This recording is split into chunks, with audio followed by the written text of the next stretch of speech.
So Generative Answers is one of the newer and more powerful features that Copilot Studio now has. And it can be found kind of across the entire studio in little areas, but it basically has the main point is it's allowed us to take in any sort of data source from public websites to SharePoint and whatever we kind of feed it.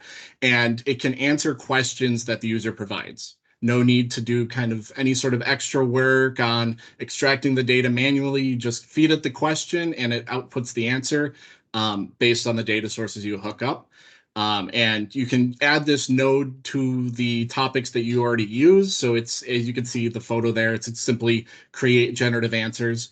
But if you don't want to have to create a whole new topic, you can actually use the out-of-the-box conversational boosting that is built in when you enable these generative answers, and that topic will run whenever there's some sort of unknown intent from the user, and all you need to do is supply the links to public websites or your SharePoint sites, and also you can upload files to it, and it will automatically fall back to that topic and use those data sources and try and answer the question. But if not, it will say, unfortunately, I can't help you about that. The current supported data sources are, like I said, public websites, SharePoint. You can integrate the OpenAI deployments there from Azure. You can use Bing custom search and also supplying custom data to these nodes if you do read in data from a different data source from those listed. But I believe Michael has some really cool examples of this too. Yep, and I'll get into that with our demo. So our first demo here, I'm gonna first show you the integration with a public website and how that kind of functions, as well as that custom data source that you saw Jordan talking about. So let's try this out. First thing I want to ask is, tell me about RockHop. So I should preface that we have put our RockHop website as the public website to give us some information about RockHop. So it went and grabbed information from our public website, and it gave us a nice summary of what we are. I won't read this to you, and I won't say bore you, but there is a lot of text here, and I want to keep moving with this demo. It also gives you a link to where it found this information. A nice format here. Yes, I've got some more questions. So how can I contact RockHop? And no, I'm not trying to sell RockHop here. This is just some nice questions that I can ask it, and I want to show you the format that it gives you here. So it came back with our phone number. It gave us our email. It tells us even how fast we respond. And some other places that you can connect with us. That's scraping the page, really. That's not the format that it's in on our website. So it actually summarizes all of that, and again, gives us our citation at the bottom here. Do I have more questions? Yes, I do. Let's give it really just a yes/no answer here. So does RockHop do Power Platform work? Well, I sure hope so, because we are doing a demo on it. Yes, RockHop specializes in Power Platform work, and again, with the citation. Okay, now let's have a little fun with this. Let's get to know our CEO a little bit here. What does Todd Golden like to do in his free time? Let's see what it comes up with. Oh, that's nice. He enjoys spending time with his family on the water, and of course playing golf. So there you have it, a little bit about Todd Golden, our CEO. And if you want to learn anything else about our other founders, you can certainly ask Copilot that. So that's all the questions I have about RockHop, and that's the public website feature within Copilot.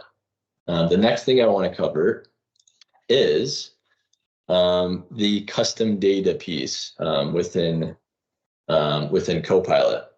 So the way that this works is there's a specific structure that you need to put in that custom data field. It's an array of objects, and within those objects are two properties, content and content location, so that it can cite where it got this information from. Now, there are a few use cases for this. This really gives it a lot of flexibility. We can put in some static information like our webinar. We've added some details about the webinar that I'm going to ask it, and it will return a nice generated response based on the information that we provided in that field. SharePoint lists, since the Generative Answers SharePoint integration does not use lists yet. What we could do is have a flow go grab information from a SharePoint list and return it in the exact format that that custom data field is looking for. And we can ask questions against the SharePoint list. So just one example, there are tons of different scenarios that that custom data field could be used for. Any really external source that you want to grab information from and place into that field would work. So let's ask about our webinar. When is it? Well, it's right now. It takes place February 2nd at 10 a.m. Central. So it went and grabbed this information, and I'm actually going to show you what this looks like here within Copilot Studio. Just a quick in the guts view of this. So we have set up a variable within Copilot Studio. Again, we filled that that variable with content on this webinar. So speakers, when it takes place. We've got the array of different kind of content in there. And then the content location, you can add a link to that so that it'll link out to something. For this, we just added some text just for demo purposes. That variable is then fed into Generative Answers in the custom data field. So that data variable is there. And that's all it is for setting up that creative Generative Answers piece with custom data. Okay, so that's public websites and that's custom data. Let's move on to SharePoint. This one I had a little bit of fun with. We have a SharePoint site set up that has a bunch of invoices and a bunch of rental agreements inside a document library. I'm going to ask some specific questions about specific invoices and rental agreements, and I want to see if it can bring back some data within those documents. So it's actually going through and sifting through these documents and pulling information back and formatting it. So the first question I'm going to ask is, what was the subtotal for invoice 1726? So maybe someone wants to verify that that total was correct. They got a question from a customer. We're going to see if SharePoint's able to bring, or Copilot's able to bring this back from SharePoint. Okay, so it was able to tell me the exact subtotal for this invoice. And I can actually pull this invoice up and you can kind of see what this looks like. A very standard invoice, and it was able to grab the subtotal at the bottom here. Pretty awesome. Let's move on to, okay, let me contact the salesperson so that they can reach out to them and say, yep, that total looks correct. So let's check and see who the salesperson is for 1726. Okay, it was able to pull back and say, hey, the salesperson is Jacob Stephenson. Again, I'll pull up that invoice. We can see the salesperson is right there. So pretty awesome. It's able to dissect that information in that invoice and actually pull out what I need. Okay, let's get a little deeper into this. So I have another question about another invoice. I want to make sure we included one of the line items that we were supposed to, because I'm not sure that we did. Oops, that's the wrong prompt.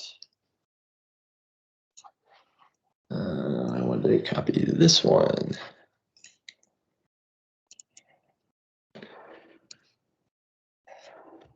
All right, was a 25 pack of golf tees included on this invoice number? This must have been Todd's invoice.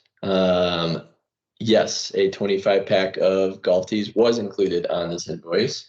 And it'll actually tell me the rate of the golf tee and the quantity and the total amount. So it went above and beyond here, and actually gave me extra information. And this invoice is a very unique one. It has handwriting for the invoice number. So it was actually able to read that, read handwriting, and it pulled back all of the details for this line item. So that is pretty cool. I was pleasantly surprised when I put that prompt in. It gave me everything and more that I was looking for. Okay, now let's move on to the rental agreements. So these are contracts with a ton of text in them, and I want to pull out specific details about each rental agreement within these contracts. So I'm looking for the rent price for 7890 Hill Street. Let's see if it will come back with some details on that.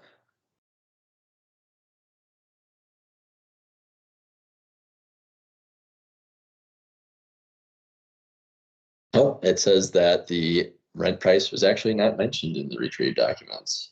So this, it was not able to bring this back, but let's see if it was able to bring back the deposit.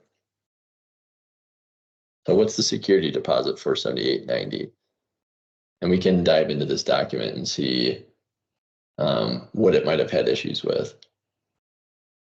Okay, it was able to pull back the security deposit for this rental agreement. So let's open this up. This is a bunch of text within a contract, and it was able to come through here and actually pick out where that security deposit, which is actually down here under this this section down here. So it was able to pull back that number, find the rental agreement that that this pertains to. So it actually had to look through the document and see that, hey, this is 7890, and we got to find where the security deposit is for that. And then the last one I wanted to show is, okay, I want to reach out to the tenant at 2345 Maple Street because I have a question for them. Who's currently living there?